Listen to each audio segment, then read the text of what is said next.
This is the 10th of 10 fundamental principles that we have to understand before we can start to uncover mysteries in the New Testament.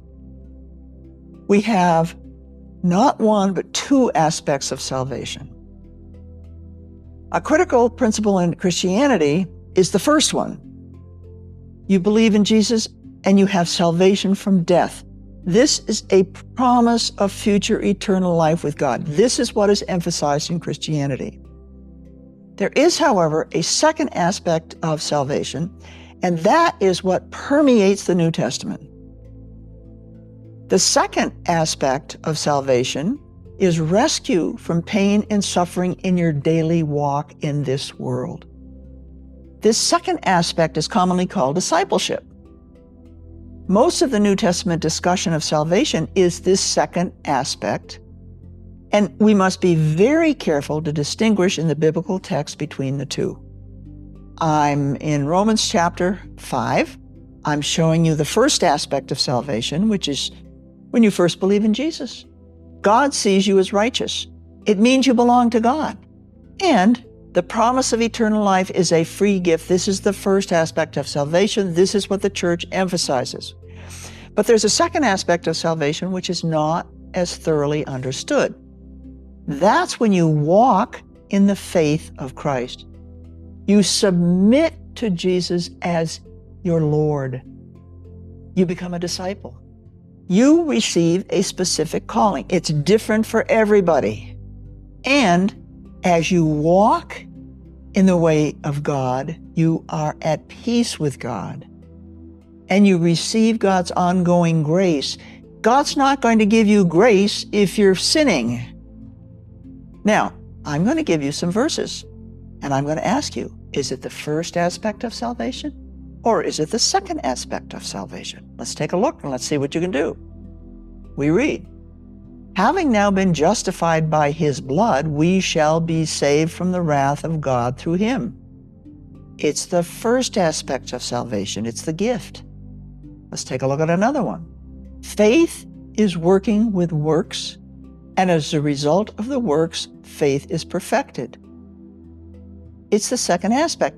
Faith is when you first belong in God. Now you're walking in it, and that's works. And as a result of works, the faith that you initially had is being perfected. It's being matured. It's maturing. That's the second aspect of salvation. Let's look at another one. All Israel will be saved, first or second. I hope you said first, because God's going to give it to them, and they have it by promise. That's what Paul tells us. Let's do another one. You are saved if you hold fast the word which I preached to you. Saved does not mean saved unto eternal life. It's not the first aspect. It's the second aspect. You're going to be delivered from pain and suffering in the world if you hold fast the word which I preached to you. It's the second aspect of salvation, and you have to be able to distinguish between the two. One more. Put aside all filthiness and wickedness. In humility, receive the word which is able to save your souls. It's not the first, it's the second aspect of salvation. You've got to be able to distinguish between the two aspects of salvation. And much of the New Testament is the second aspect of salvation. Don't get tripped up thinking it's the first. These will wage war against the Lamb.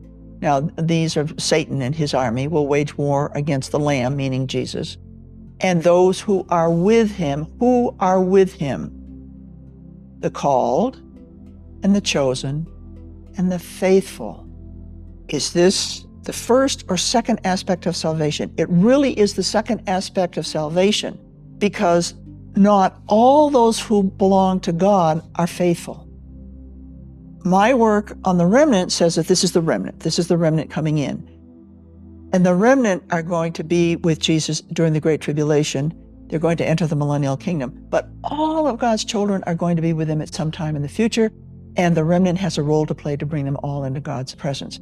So we've finished our fundamental principles. And the next one, I'm going to start giving you examples in the New Testament, and we're going to use these principles to uncover depth of meaning and to discover mysteries in the Bible, and specifically in the New Testament.